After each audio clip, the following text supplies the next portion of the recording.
Kita beralih ke berita selanjutnya. Tribuners, 322 jamaah calon haji asal Kota Ambon siap berangkat 31 Mei 2024.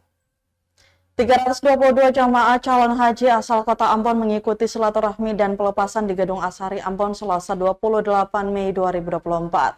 Kepala Staf Penyelenggara Ibadah Haji Kota Ambon Fahru Razi Hasanusi dalam laporannya menyebutkan mulanya jumlah kuota untuk jamaah calon haji sebanyak 358 orang.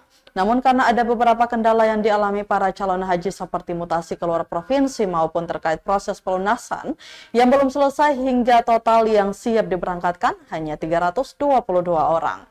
Dari 322 jamaah calon haji, sebanyak 181 orang diantaranya adalah perempuan dan untuk laki-laki sebanyak 114 orang. Untuk klasifikasi berdasarkan sebaran domisili terdiri dari 195 jamaah dari Kecamatan Sirimau, Baguala 78, Nusaniwe 35, dan Teluk Ambon 16 jamaah.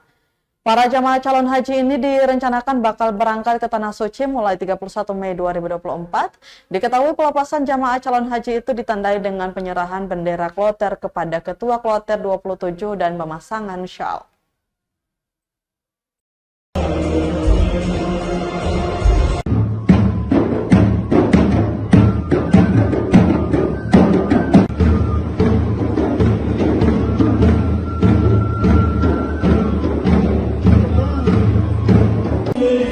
Download Tribun X sekarang, menghadirkan lokal menjadi Indonesia.